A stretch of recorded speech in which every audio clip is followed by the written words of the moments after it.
September supreme court একটা রায় দেয় যে যেসব শিক্ষক শিক্ষিকা সারা দেশ জুড়ে, এটা কোনো মানে রাজ্যগতভাবে নয়, সারা দেশের শিক্ষক শিক্ষিকা যাদের টেট পাস করা নেই তাদেরকে টেট দিতে হবে 2 বছরের মধ্যে, এবং পাস করতে না পারলে চাকরি থেকে অবসর নিতে হবে অথবা ছাঁটাই হবে।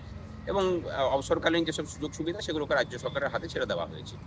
আমরা দেখেছি যে সেই নিয়ে বিভিন্ন সরকার, রাজ্য সরকার তারা উদ্যোগী নিয়ে এই রায়কে মানতে না চেয়ে রায়ের রিভিউ চেয়েছেন।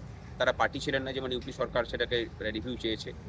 আমাদের সরকার এই নিয়ে মানে একটা শব্দও খরচা করেনি। মাঝখানে শুধু শিক্ষামন্ত্রী একটা বিবৃতি দিয়েছিলেন, আমরা শিক্ষামন্ত্রীর কাছে ডেপুটেশন দিয়েছিলাম, শুধু একটা বিবৃতি দিয়ে বলেছিলেন যে হ্যাঁ আমরা রায়টাকে পর্যালোচনা করছি, দরকার হলে মেনে নিতে হবে, ছাড়া উপায় কী আছে।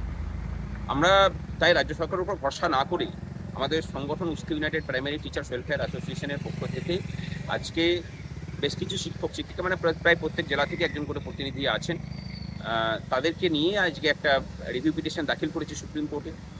এবং আমরা চাইছি যে এই রায়টা রিভিউ হোক।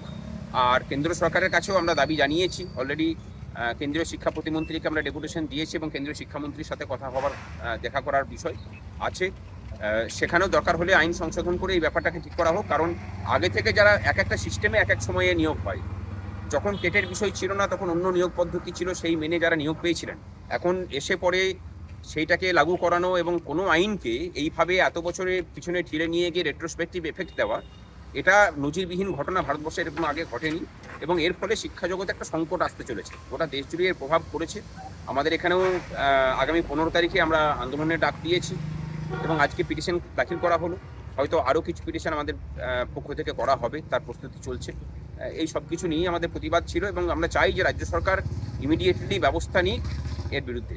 উদাসীনতা রয়েছে রাজ্য সরকারের, একদম পুরোপুরি উদাসীনতা রয়েছে। তারা চাইছেন যে শিক্ষা ব্যবস্থাটা শেষ হোক। অলরেডি 26,000 শিক্ষক এবং শিক্ষাকর্মী তারা ছাঁটাই হয়েছেন। তারা কতজন চাকরিতে ফিরতে পারবেন সেটা আমরা জানি না। 32,000-এর নিয়ে মামলা চলছে।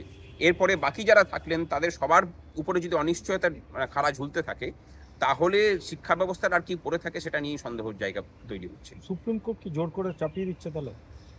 সেটা বলছি না, কিন্তু সুপ্রিম কোর্টে যে রায় হয়েছে আমরা বলবো যে এরর অ্যাপারেন্ট তো আছেই সেখানে। মানে যে ঘটনা ছিল, যে ঘটনার যেভাবে মূল্যায়ন হওয়া উচিত ছিল সেভাবে হয়নি, এবং সমস্ত ঘটনাকে মাথায় না রেখেই যে আইন কানুনগুলো ছিল, যে নোটিফিকেশনগুলো ছিল সময়ে সময়ে, সেগুলোকে মাথায় না রেখেই হয়তো বা কোথাও রায় হয়েছে। যে রায়টার ফলেই হয়তো একটা বড় সংকট, হয়তো নয় মানে একটা বড় সংকট আসতে চলেছে এবং এসেওছে। একটা গত পরশু দিনই আমাদের একজন শিক্ষক এই চাপের মানে হার্ট অ্যাটাক হয়ে মারাও গেছেন, গিয়াসউদ্দিন, মুর্শিদাবাদ জেলার শিক্ষক ছিলেন। বহু ঘটনা, মানে বহুজন শিক্ষক শিক্ষিকা এর ফলে চাপে পড়েছেন।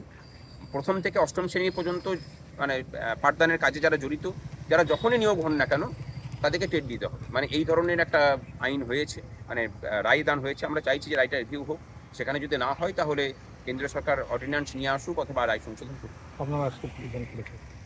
হ্যাঁ, আমরা আজকে পিটিশন করেছি সুপ্রিম কোর্টে। সেটা ডিফেক্ট হয়তো হয়ে থাকবে, তারপর আমরা পরিস্থিতি দেখে পরবর্তী সিদ্ধান্ত নেব। এবং আগামী 15 তারিখ আমরা রাজ্যপালের কাছে ডেপুটেশনের জন্য কর্মসূচিও নিয়েছি। সুবোধ মল্লিক স্কোয়ার থেকে রানী রাসমণি রোড পর্যন্ত মিছিলে ডাক দিয়েছি।